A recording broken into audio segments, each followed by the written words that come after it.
Hello, and welcome to the series KAAI Women Around the World, a show where we interview our KAAI community to see how they organize their lives. Our KAAI microphone traveled all over the world to get all the ins and outs about their daily routines. Are you traveling with us? Hello, everyone, and welcome to a new episode of our second KAAI Women Around the World podcast season.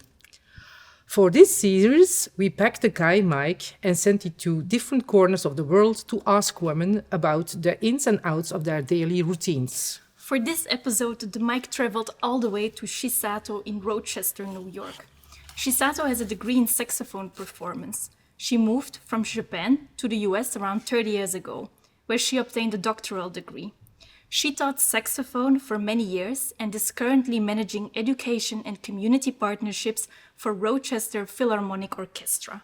We're very excited to discover more about your daily life and life hacks. Welcome, Chisato. Hello, thank you for having me. Thank you for being here and making some time for us.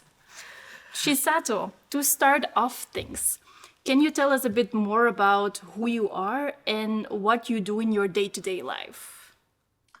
I thank you for the introduction. I work as a manager of education and community partnerships at professional orchestra in the city of Rochester, New York. It's very close to Toronto. Every day for my job is very different. Sometimes I oversee, last week we had an education concert, a concert hall filled with 2,000 children, managing the seat assignment and the making a program.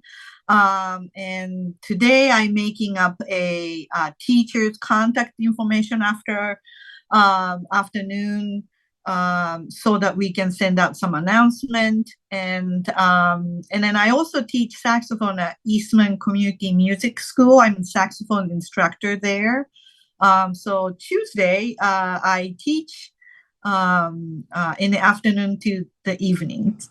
Okay, so next to your managing career, Chisato, you always kept on teaching saxophone, right?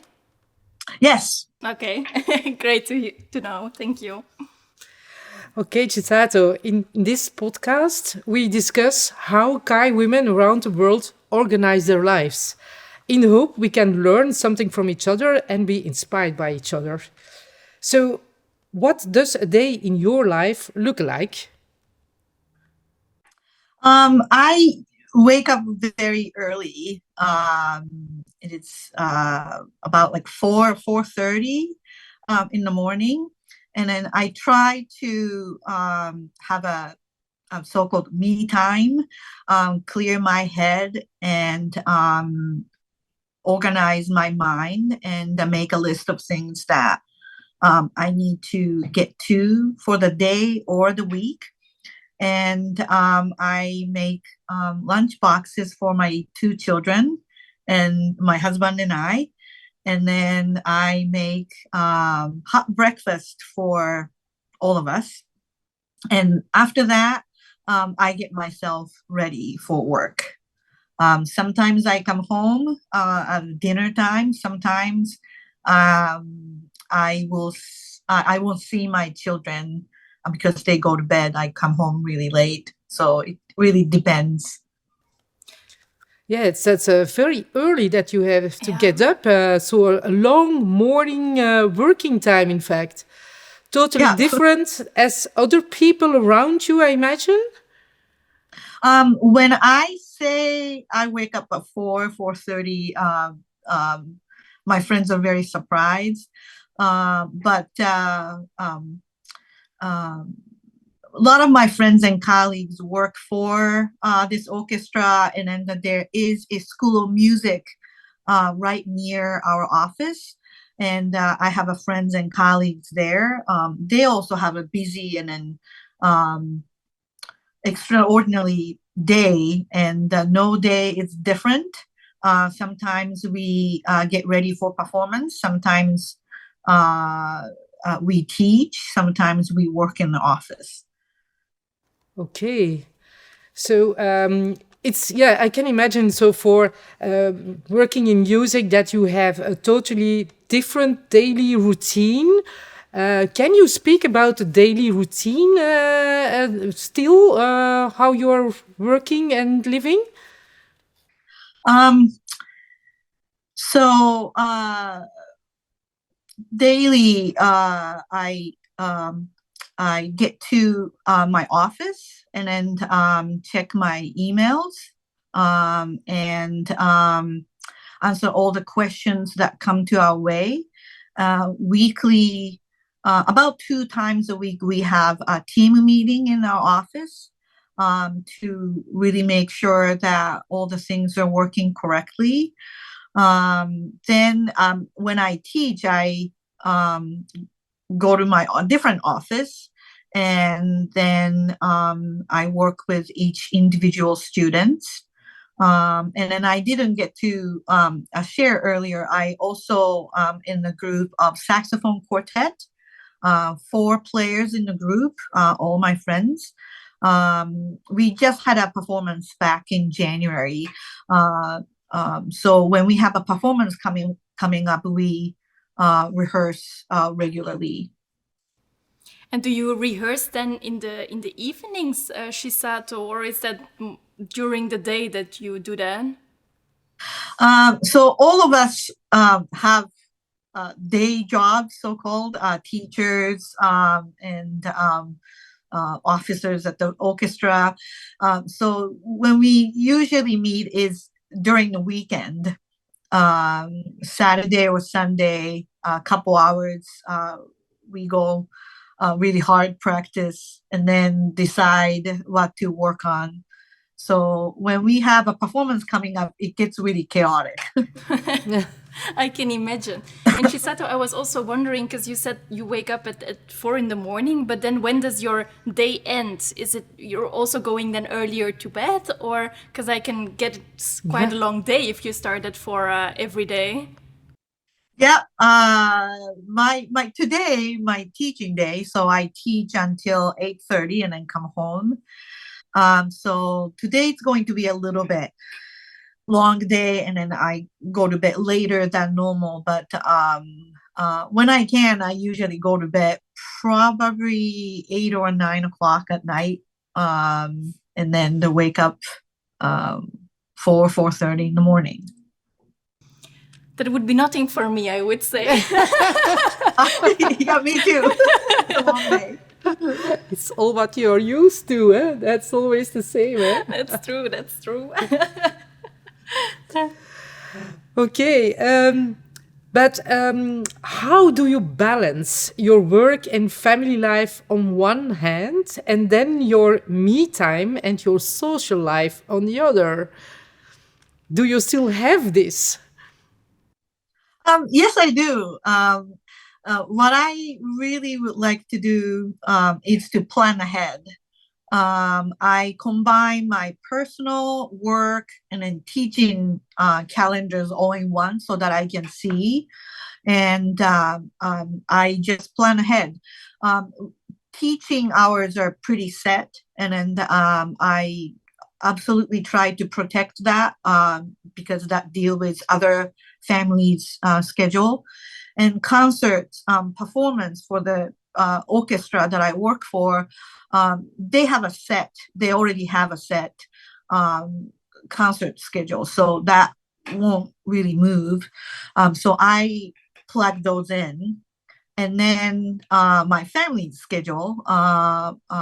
My son takes music lesson, also sports, and then those go in. And then if I plan that well, I can find like a couple hours that I can see my friends, or that morning is very, very important for me, so that I wake up early so that I have a me time, and I also have time for my family in the morning. Okay, so for you, in fact, planning is very, very, very important. And Yes. I can imagine that you can plan well, but still, that some things happen unexpectedly. So, do you have regularly hurdles, challenges to still organize this in a proper way? Um, yes, the unexpected thing happens. Sometimes I even forget like a plan that I have, or my family forgot to tell me.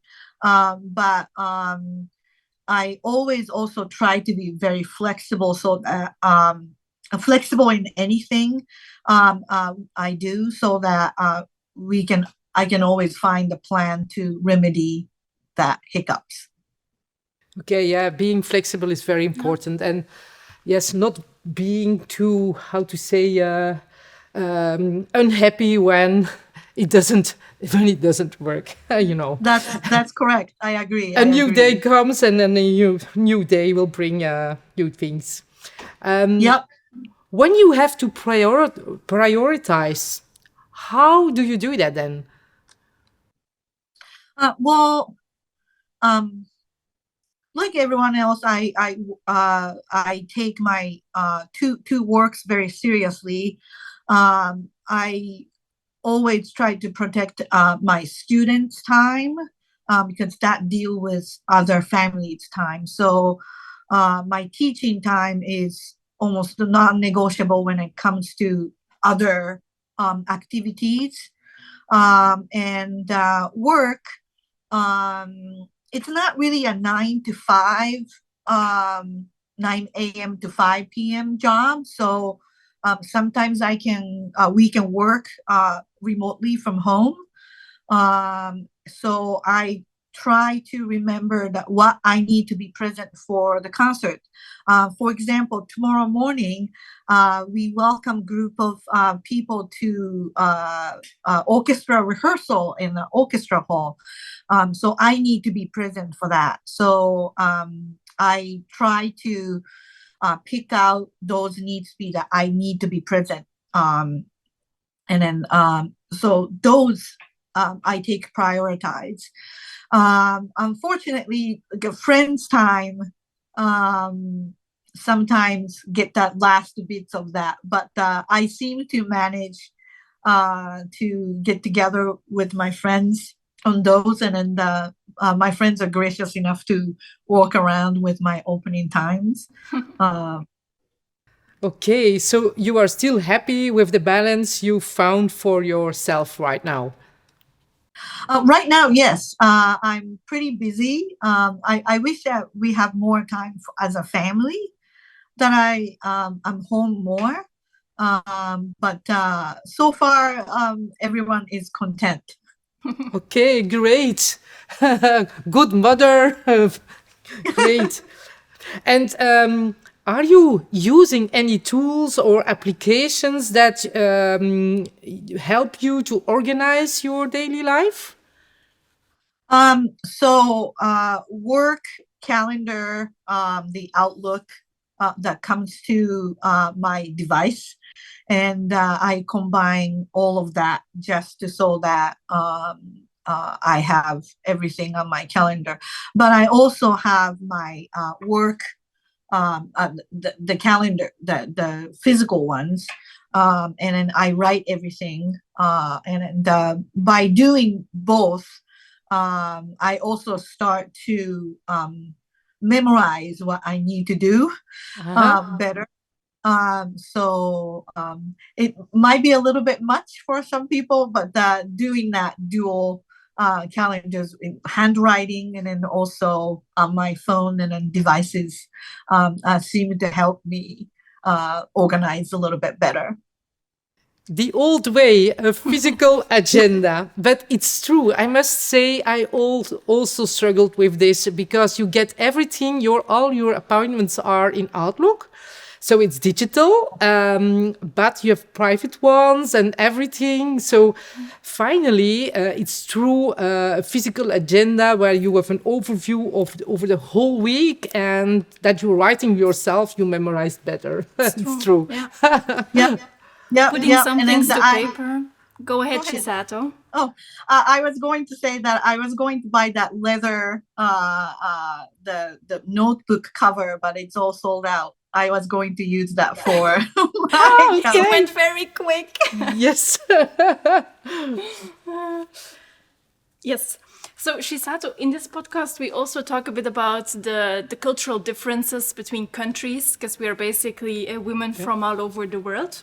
So I would like to hear from you if there are some typical things that people do where you live right now, and maybe you can compare it to Japan on how they organize their lives. So I'm originally from Japan. I was Japanese. I'm now, I have a US citizenship. And then I think I lived almost a little bit longer in the United States than I lived in Japan. In Japanese, I think a little bit more reserved. And then also we need to anticipate the other's needs before they tell us. And sometimes we don't even communicate our needs, and others anticipate their needs for you, and then the needs are taken care of. And then in the United States, we need to speak up. Sometimes I think lately we don't have it, but my husband and I used to have a little bit of an argument because I thought he would understand my needs by not saying it, but he would tell me that he needs me to tell him what I really need. And then that is I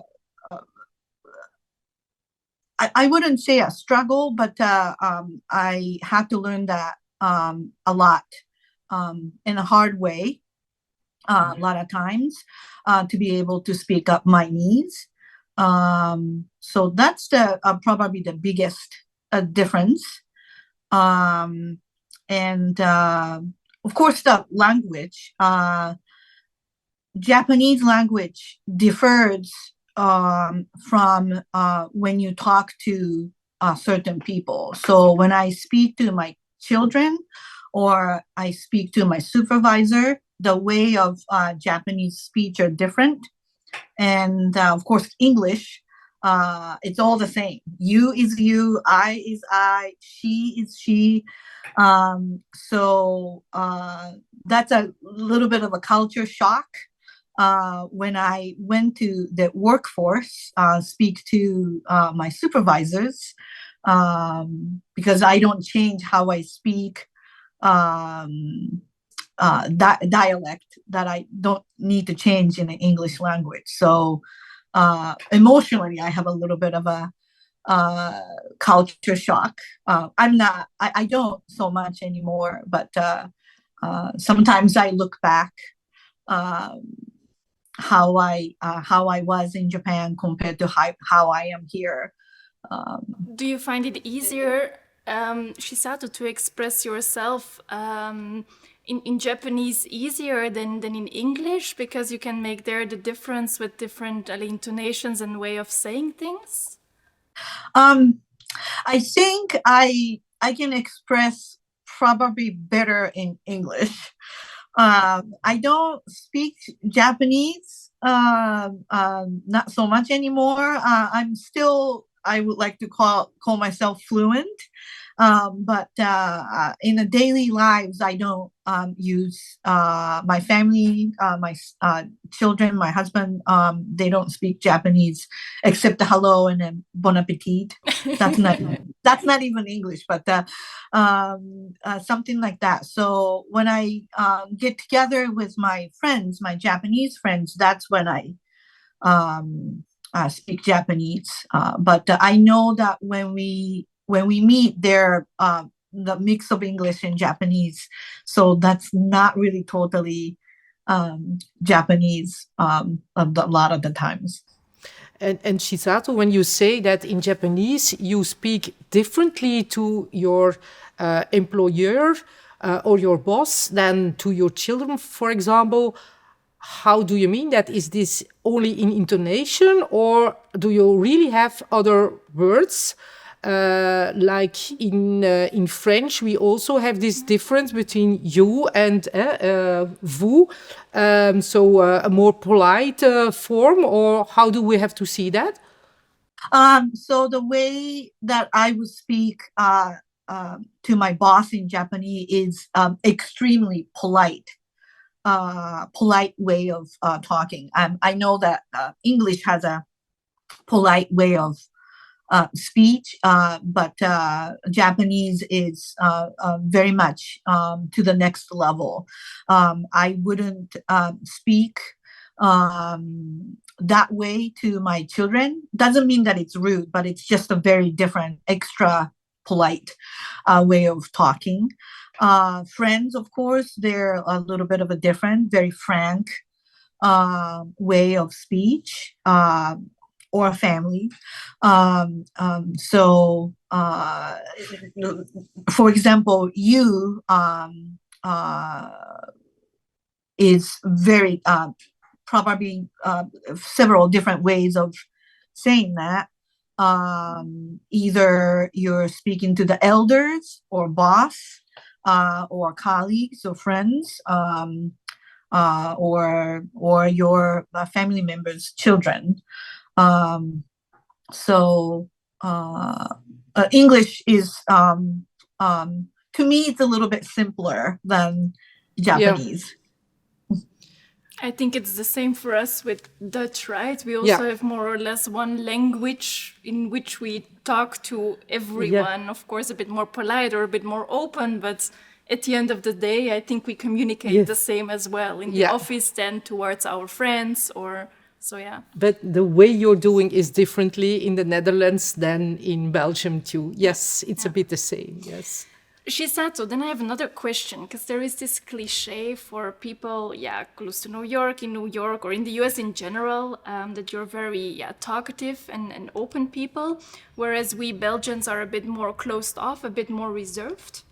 So you almost made the switch as well from Japan to the US.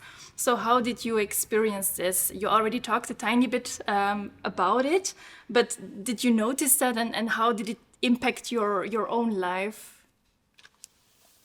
When I first came to the US, I kind of expected any situation happens, and I expected that people will react and then anticipate my needs, but they don't, because I didn't speak up. And then first I thought they were being rude for not anticipating my needs. I can't even remember what it was about. It's very small, minute things. And then by actually living, I learned that there's no anticipating the needs part of that culture are here. I think that's why some people think that Americans are open, because we need to speak up our needs. Again, it was a little bit. I was open as a Japanese person, talkative, but not to the extent that how I am right now. So it was a very much a culture shock to explain. And also, even though I learned English since when I was a very young age, speaking didn't come naturally, because in Japan, people don't speak English. Only at school in English class. So reading was all right. Speaking was later part that I accomplished. So speaking up my minds was one with the culture, but also a language barrier that I have to deal with. Chisato, do you feel by speaking up for yourself right now, because I think you learned it over the time that you are in the US by now, do you think that really helps you with planning an organization? Yes, I think so. I tend to say yes and take things on, all the tasks that are handed to me. And if I don't have speaking up for myself, speaking up my mind's opinions are not in me, my calendars will be all with all the things that I need to do. I learned how to say no and plan ahead, and then be flexible to say yes, but also navigate my needs, and then of course others to have a really productive day. Yeah, I think it is important, to say no from time to time, Yes. because otherwise we get overflooded with tasks and new things to do. And I mean, we only have 24 hours a day, so Yep. we got to manage it somehow. So sometimes saying no is definitely a smart Yep. thing to do. I think it's a general problem for women. We are made to help. Huh? Yeah, It's we are true, made huh? to do everything, or we want to do everything, but yeah. Yes. Last question. What is the best advice that you could give to busy women around the world when it comes to organizing their lives? Once again, plan ahead, yet be flexible. I think plan ahead is also comes from my music learning. When I have a performance, I really plan ahead. We need to plan ahead. We need to pick a date that works for us.